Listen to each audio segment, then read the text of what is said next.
The conflict between Ukraine and Russia is a very complicated and serious issue. It is not a simple problem and involves many different countries and ideas. For a long time, the peace process between Ukraine and Russia has stopped. There have been no successful talks to end the fighting and find a solution that both sides agree on.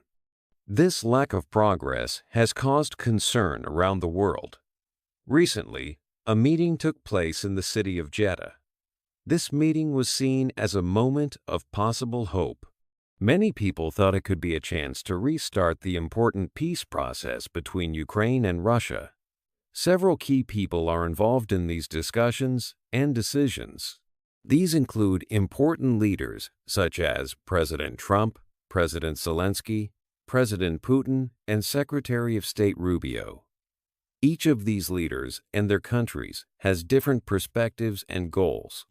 At first, following the Jeddah meeting, there was a feeling of optimism. People hoped that real progress could finally be made towards peace. However, this initial optimism soon faced challenges. One significant challenge is the fact that the relationship between the United States and Ukraine has become more strained. This change in relations has added to the difficulty of the situation. It makes finding a peaceful resolution even more complex and challenging. The conflict is not straightforward, and there are many obstacles that need to be overcome before lasting peace can be achieved. The Jeddah meeting was a starting point, but the path to peace is still uncertain and long. The difficulties in U.S.-Ukraine relations highlight just how intricate and multifaceted this international situation has become. 2. The Jeddah meeting. The meeting in Jeddah, Saudi Arabia, was seen as a new chance for peace talks. Just 11 days before, the leaders of the U.S. and Ukraine had a difficult meeting. This earlier meeting did not go well, but now there was hope for better talks.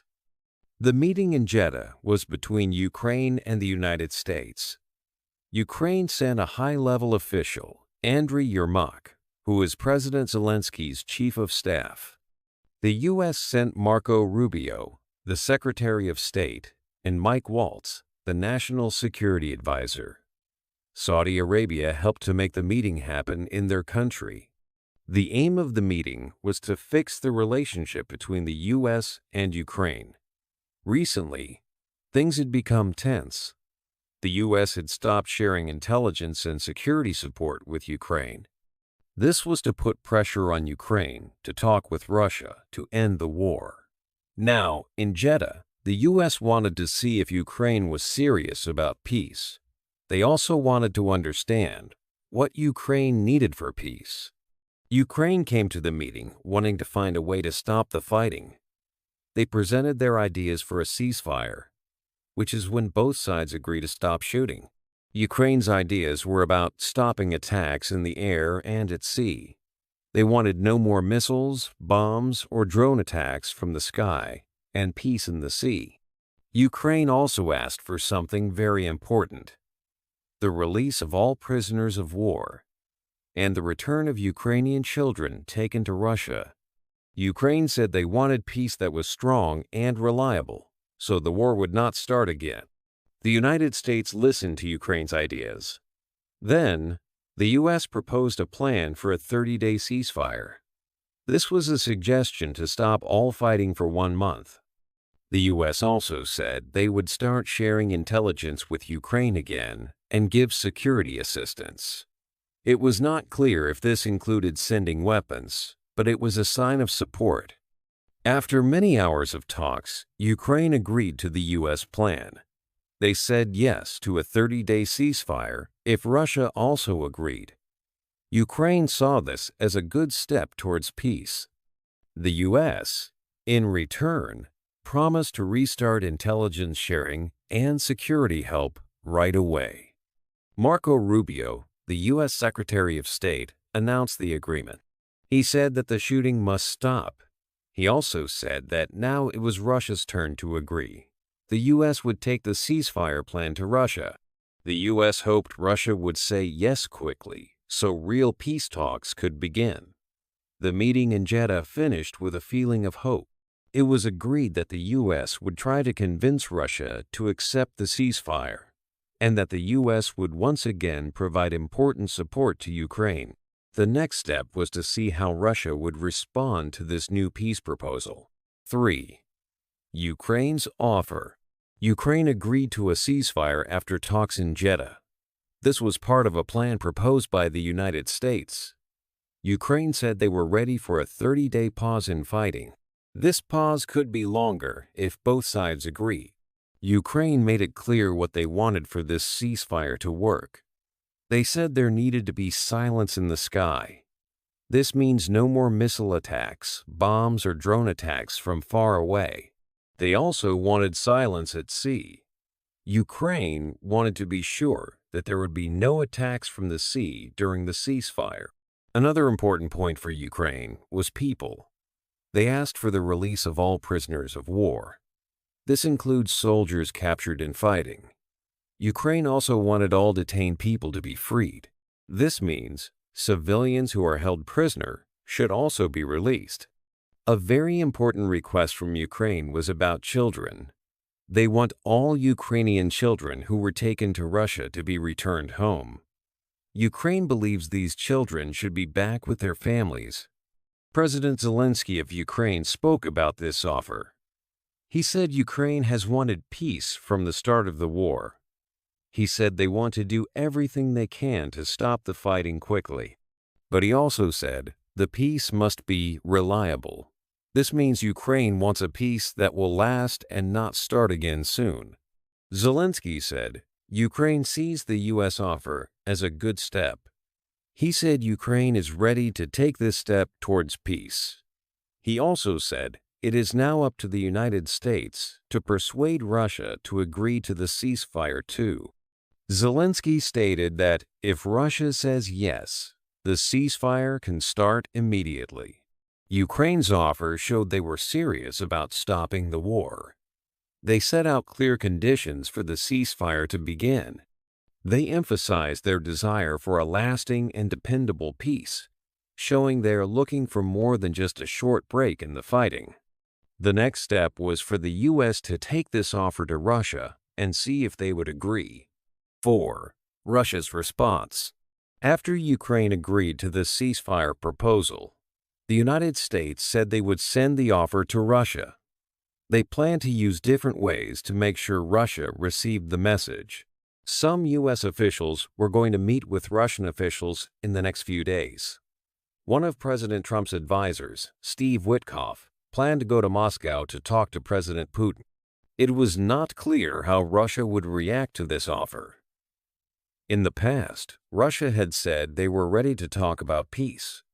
However, they also said they did not want a ceasefire. Russia wanted a deal that would protect their security for a long time. President Putin had said before that Ukraine should give up some land that Russia claimed. He also wanted Ukraine to remove its forces from these areas. Even after the ceasefire announcement, there was an air attack on Kyiv, the capital of Ukraine. Air defense systems were used to fight against these attacks. This happened overnight. The mayor of Kyiv, Vitaly Klitschko, spoke about these attacks. Despite the attack, the Russian Foreign Ministry said that they might talk to U.S. representatives in the coming days. This was reported by a Russian news agency.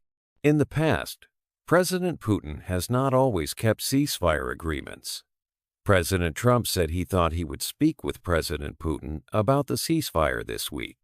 The United States hoped Russia would agree to the ceasefire quickly.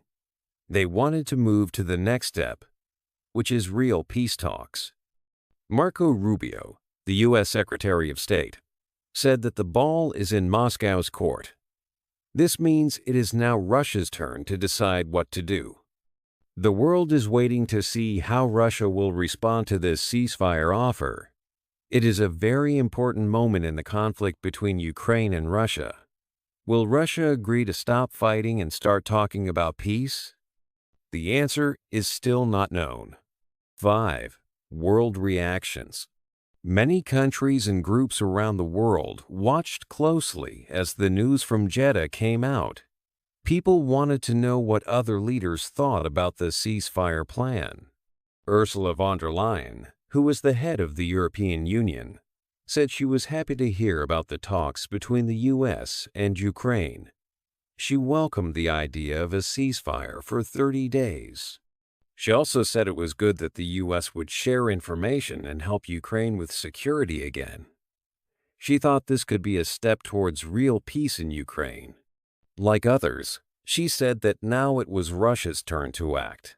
The EU, she said, was ready to help in peace talks. Keir Starmer, a leader in Britain, also spoke about the ceasefire plan. He said it was good that Ukraine had agreed to stop fighting for 30 days. He agreed that now it was up to Russia to stop the war. Mr. Starmer said it was a big step forward that Ukraine and the U.S. had made this agreement. He also mentioned that Britain would hold a meeting with world leaders soon to talk about what to do next. Britain, he said, wanted to help end the war in a fair and lasting way so Ukraine could be free. The message from many leaders was clear. Ukraine had said yes to the ceasefire plan. They were ready to stop fighting and talk about peace. Now, everyone was waiting to see what Russia would do. Many hoped Russia would also agree to stop fighting and start talking about how to end the war. The world was watching to see if peace was really possible. 6. The background. To understand the recent talks, we need to look at what happened before. In the last few weeks, things became difficult between the United States and Ukraine. This started after a meeting in the Oval Office between President Trump of the U.S. and President Zelensky of Ukraine. The meeting did not go well. After this meeting, the U.S. stopped giving military help and sharing important information with Ukraine. This was because the U.S. wanted Ukraine to talk with Russia to end the war. President Trump believed talking was the best way to stop the fighting. Around the same time, something else happened. There were drone attacks on Moscow, the capital of Russia. These attacks caused damage and worry in Russia. Steve Rosenberg, a journalist in Moscow, spoke to people there. He said that people in Moscow were starting to feel tired of the conflict. They wanted it to end. One woman said politicians needed to stop it.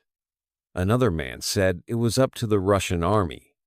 Even though Russia had not suffered as much as Ukraine, people were feeling the effects of the war.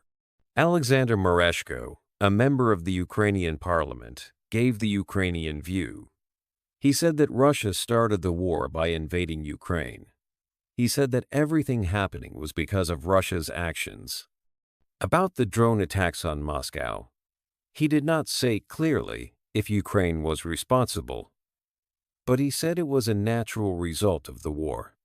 If Russian bombs were falling on Kyiv, the capital of Ukraine, then Russians could not expect to be safe from the war. He pointed out that Ukraine tries to attack only military targets, unlike Russia. The relationship between the U.S. and Ukraine became tense after the Oval Office meeting. Ukraine was worried about losing U.S. support. The U.S. wanted Ukraine to agree to peace talks with Russia. This was the situation before the meeting in Jeddah. The talks in Jeddah were an attempt to fix the relationship between the U.S. and Ukraine and to find a way to start peace talks between Ukraine and Russia. The U.S. offered to restart intelligence sharing and security help if Ukraine agreed to a ceasefire. Ukraine agreed to consider a 30-day ceasefire. This was the background to the talks and the offer that was made. 7. Deeper analysis. It is good news that Ukraine and the U.S. agreed on a ceasefire proposal, but making peace last is very difficult. There are many problems to solve. One big problem is security for Ukraine. Ukraine needs to feel safe in the future. They need promises that they will not be attacked again. These promises are called security guarantees. But who will give these guarantees? And what will they look like? This is a big question for talks. To get peace, both sides may need to give up something. This is called making concessions. What could Ukraine give up? What could Russia give up? Ukraine says it will follow international law and its own laws. This means there are limits to what they can offer. It is hard to know what concessions are possible and acceptable for both sides. International law should play a role in peace. Laws and rules exist to help countries live together peacefully. These laws can help decide what is fair and right in this situation. But countries do not always agree on how to use these laws. What do people in Ukraine and Russia think? People in both countries are tired of the war. They want it to end. In Russia, some people feel the army should solve the problem, but others, like one woman Steve Rosenberg spoke to, say politicians must stop the war. In Ukraine, people want peace that is reliable and keeps them safe. Experts in both countries will have different ideas about how to reach peace. It is important to listen to these different points of view. The war is not just about Ukraine and Russia. It is also part of a bigger picture. The world is changing. The US and China are competing in new technologies like artificial intelligence, AI. This competition can affect the war. For example, the US is worried about China using AI for its military. This global competition makes finding peace more complex. The war in Ukraine is connected to these larger world issues. Finding a lasting peace will take time and hard work. It needs trust and understanding between all sides. Many different things need to be considered to make sure the peace is strong and lasts for a long time. It is not just about stopping the fighting now, but about building a better future for everyone involved. 8. Looking forward. The agreement on a ceasefire is a big step. It offers a chance to stop the fighting and talk about peace. This could be a turning point in the conflict between Ukraine and Russia. If the ceasefire holds, it will give people a break from the war. Talks can then start to find a way to end the conflict for good. This is a chance for both Ukraine and Russia to think about the future. For Ukraine, it could mean safety and rebuilding. For Russia, it might mean finding a way out of the conflict. But there are also risks. It is not sure if Russia will fully agree to the ceasefire and peace talks. The agreement is for 30 days, which is not a long time. It is possible that the ceasefire could break down. It is also unclear what a long-term peace would look like, and if both sides can agree. The world is watching closely. Many countries and organizations are ready to help. They want to support the peace process. The European Union and Britain have said they are ready to assist. The role of the United States is also important in pushing for peace. The next weeks and months will be important. What happens next will affect Ukraine, Russia, and the rest of the world. It is a complex situation with many unknowns. Finding a lasting peace will be difficult, but this ceasefire offers a possibility to move forward. The hope is that all sides will work towards a future without war. Hey there! Just a second before you go. If you learned something new today, please give this video a like, write your thoughts in the comments, and subscribe to the channel. It only takes a second, and it really, really helps to create even better English videos for you. Your support means the world. Thank you.